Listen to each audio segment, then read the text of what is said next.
नमस्कार दोस्तों, स्वागत है आपका आपके अपने news channel Jharkhand news network में। आइए जानते हैं आज की 25 मुख्य बड़ी खबरों को।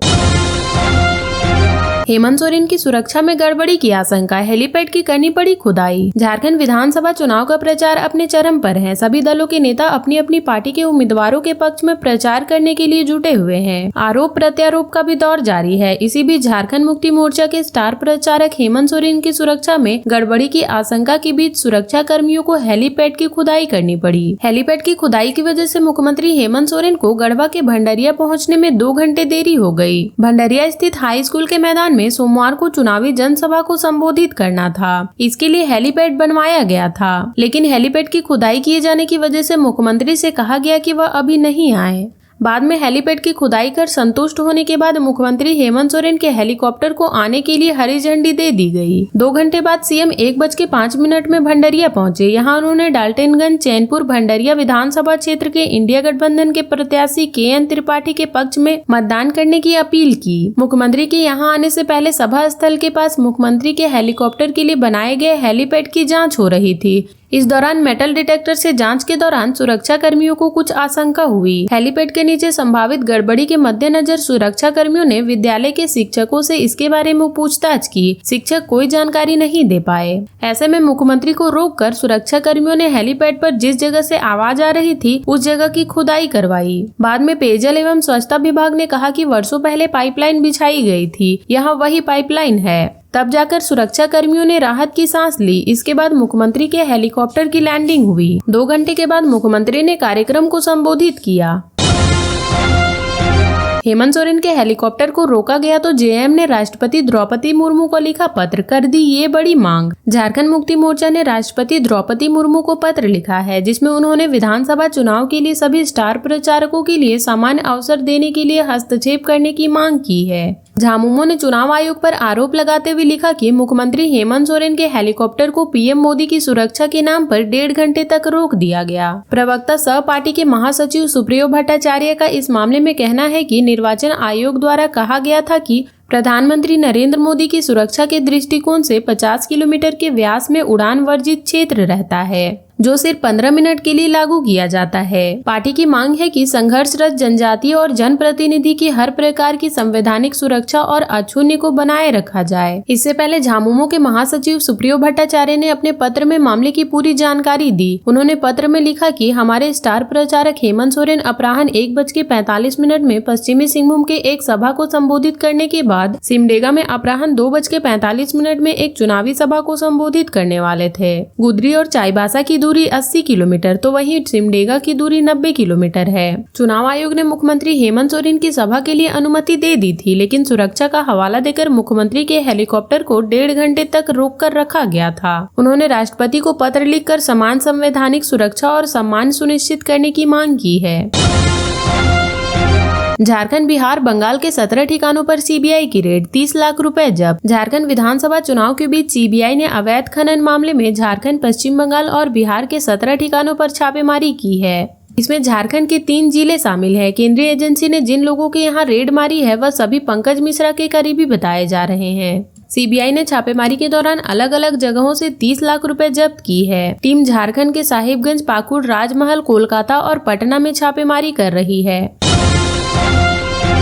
सीएम हेमंत ने की इंडिया गठबंधन के प्रत्याशी KN त्रिपाठी के पक्ष में मतदान करने की अपील। गढ़वा जिले के भंडरिया स्थित हाई स्कूल के मैदान में सोमवार को चुनावी जनसभा में मुख्यमंत्री हेमंत सोरेन के आने से पहले उनकी सुरक्षा में गड़बड़ियों की आशंका के बाद सुरक्षा कर्मियों को हेलीपैड की खुदाई करनी पड़ी। ऐसे में मुख्यमंत्री श्री सोरेन को सुरक्षा कारणों से कार्यक्रम में आने से रोक दिया गया। बाद में हेलीपैड की खुदाई कर संतुष्ट होने के बाद 2 घंटे के बाद सीएम 1:05 में भंडरिया पहुँचे, जहाँ उन्होंने डाल्टनगंज, चैनपुर, भंडरिया विधानसभा के इंडिया गठबंधन के प्रत्याशी KN त्रिपाठी के पक्ष में मतदान करने की अपील की। मुख्यमंत्री हेमंत सोरेन 5 नवंबर को 5 जनसभा को संबोधित करेंगे। वह सिमरिया, मनका, लातेहार, जगन्नाथपुर व पोटका में जनसभा को संबोधित करेंगे और इंडिया गठबंधन के प्रत्याशी के पक्ष में मतदान करने की अपील करेंगे। पहले चरण के 174 प्रत्याशियों पर दर्ज है आपराधिक मामले। जानिए किस पार्टी के कितने दागी उम्मीदवार। झारखंड विधानसभा चुनाव के पहले चरण का चुनाव लड़ रहे 683 प्रत्याशियों में से 174 पर आपराधिक मामले चल रहे हैं। इनमें 127 प्रत्याशियों पर गंभीर आपराधिक मामले चल रहे हैं। पहले चरण में 36 सीटों पर चुनाव लड़ रहे भाजपा के 20 उम्मीदवारों पर आपराधिक मामले चल रहे हैं। इनमें से 15 पर गंभीर आपराधिक मामले चल रहे हैं। वहीं 17 सीटों पर लड़ रही कांग्रेस और 23 सीटों पर लड़ रहे झामुमो के 11 प्रत्याशियों पर आपराधिक मामले चल रहे हैं। इनमें से कांग्रेस के 8 और झामुमो के 7 प्रत्याशियों पर गंभीर आपराधिक मामले दर्ज हैं। राजद के 5 में से 3, आजसू के 4 में से 2 और जेडीयू के दोनों, जबकि लोजपा के 1 प्रत्याशी पर गंभीर आपराधिक मामले चल रहे हैं। झारखंड के ऐसे उम्मीदवार जिनकी संपत्ति से 20 गुना ज्यादा है कर्ज, देखिए पूरी लिस्ट। राज्य में चल रहे विधानसभा चुनाव में पांकी के निर्दलीय प्रत्याशी विनोद कुमार सबसे बड़े कर्जदार हैं। 16.12 करोड़ रुपए की कुल संपत्ति वाले विनोद कुमार पर 302 करोड़ की कुल देनदारी है। हालांकि यह देनदारी विवाहित है। विनोद सिंह के बाद दूसरे सबसे बड़े देनदार हटिया के भाजपा प्रत्याशी नवीन जायसवाल हैं। जायसवाल पर 8.86 करोड़ रुपए की देनदारी है। एडीआर द्वारा किए गए विश्लेषण के बाद जारी रिपोर्ट के मुताबिक जमशेदपुर पूर्वी के निर्दलीय उम्मीदवार शिवशंकर पर 4.55 करोड़, गढ़वा के सपा प्रत्याशी गिरिनाथ पर 3.62 करोड़, गढ़वा के ही निर्दलीय प्रत्याशी सतीश कुमार चौबे पर 3 करोड़, जमशेदपुर पूर्वी के निर्दलीय गौरव विष्णु पर 2.53 करोड़, हजारीबाग के निर्दलीय सुरेंद्र प्रसाद मोदी पर 2.14 करोड़, कोडरमा के राजद प्रत्याशी सुभाष प्रसाद यादव पर 1.96 करोड़, लातेहार के भाजपा प्रत्याशी प्रकाश राम पर 1.77 करोड़ और रामगढ़ के रालोद प्रत्याशी बिट्टू कुमार सिंह पर 1.38 करोड़ रुपए का कर्ज है। झारखंड में 2 फेज में विधानसभा चुनाव के लिए मतदान होने वाले हैं। पहले चरण के लिए कुल 83 सीटों पर मतदान 13 नवंबर और दूसरे चरण के लिए 38 सीटों पर मतदान 20 नवंबर को होंगे। वहीं 23 नवंबर को मतगणना होगी और परिणाम सामने आएगा। हिमांता विश्व शर्मा को आचार संहिता उल्लंघन मामले में क्लीन चिट, विभाजनकारी भाषण देने का लगा था आरोप। सारठ में आदर्श चुनाव आचार संहिता उल्लंघन मामले में असम के मुख्यमंत्री एवं भाजपा के झारखंड विधानसभा चुनाव सह प्रभारी हिमांता विश्व शर्मा को देवघर डीसी ने क्लीन चिट दी है। 2 नवम्बर को इंडिया गठबंधन के महासचिव सुप्रियो भट्टाचार्य समेत इंडिया गठबंधन के अन्य नेताओं ने हिमांता पर देवघर जिले के सारठ की एक सभा में विभाजनकारी भाषण देने का आरोप लगाया था। झामुमो, कांग्रेस, माले और राजद नेताओं ने इसकी शिकायत मुख्य निर्वाचन पदाधिकारी से की थी। शिकायत में कहा गया था कि चुनावी सभा के दौरान हिमांता विश्व शर्मा ने एक विशेष समुदाय को लेकर कई बयान दिए हैं। यह आदर्श चुनाव आचार संहिता का उल्लंघन है। यह 2 समुदाय को बांटने की साजिश है। हिमांता पर कार्रवाई होनी चाहिए। इस शिकायत पर देवघर डीसी ने 3 सदस्यीय जाँच कमेटी बनाई। इसमें सारठ के बीडीओ, राज्य के संयुक्त आयुक्त व सारठ विधानसभा के निर्वाचन पदाधिकारी शामिल थे। तीनों ने अपनी जांच रिपोर्ट डीसी को सौंपी, जिसमें डीसी ने मुख्य निर्वाचन पदाधिकारी झारखंड को भेज दिया है। जांच रिपोर्ट में कहा गया कि वीसीडी टीम द्वारा दिए गए भाषण की सीडी की जांच की गई। जांचोपरांत में पाया गया कि लगाए गए आरोप की पुष्टि डीसी के वीडियो क्लिप में सत्यापित नहीं हुई है। अतः प्रथम दृष्टया से यह आदर्श चुनाव आचार संहिता के उल्लंघन का मामला नहीं बनता है।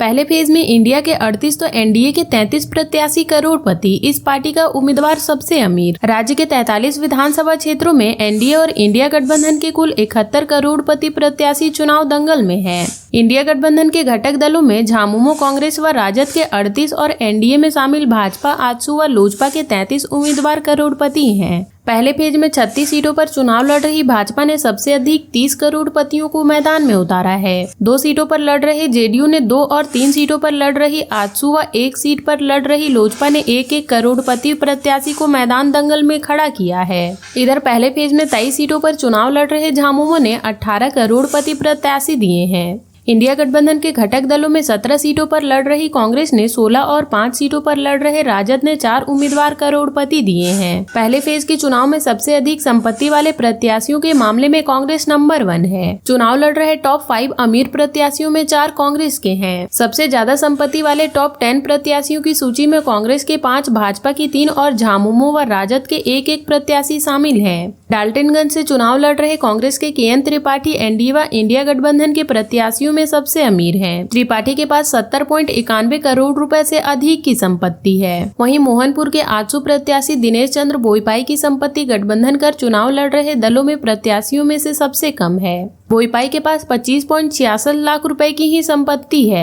पहले चरण के चुनाव में एनडीए और इंडिया गठबंधन के कुल 18 लखपति प्रत्याशी भी अपनी किस्मत आजमा रहे हैं। भाजपा के 8 और झामुमो के 5 प्रत्याशी लखपति हैं, जबकि आजसू के 3, कांग्रेस के 2 व राजद के 1 लखपति उम्मीदवार भी चुनाव लड़ रहे हैं।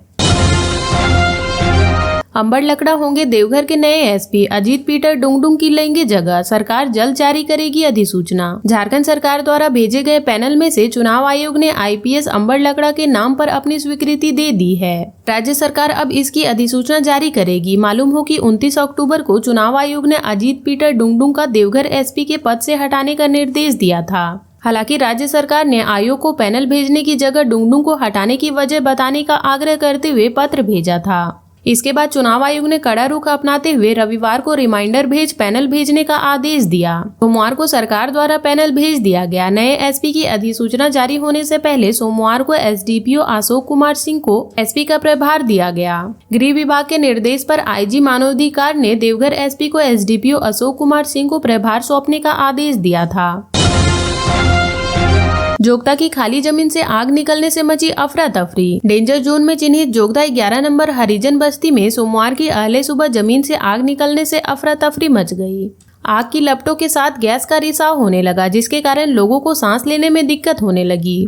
घनी आबादी से घिरी बस्ती के लोग नई मुसीबत से बचने के लिए इधर उधर भागने को विवश हो गए थे। वैसे तो जोगदा 11 नंबर हरिजन बस्ती में अनेक बार भू धसान हुई है, मगर यह पहली बार था जब यहाँ जमीन के नीचे से आग की लपटें निकल रही थी। जमीन के नीचे कोयला रहने के कारण समाचार लिखे जाने तक आग निकल ही रही थी। प्रबंधन की ओर से उसे भरने का कोई उपाय नहीं किया गया था। बता दें कि यहाँ अनेक बार भू धसान हो चुकी है। हनुमान मंदिर भी जमींदोज हो चुका है। एक ही परिवार का पिता पुत्र गोफ में समा गया था, जिसे मशक्कत के बाद निकाला जा सका था, लेकिन आग की लपटें पहली बार निकली। बताया जाता है कि सुबह लगभग 4 बजे उन ग्रामीणों की नींद जोरदार आवाज सुनकर खुली। आवाज कहां से आई, कैसे आई, यह किसी को समझ नहीं आ रहा था।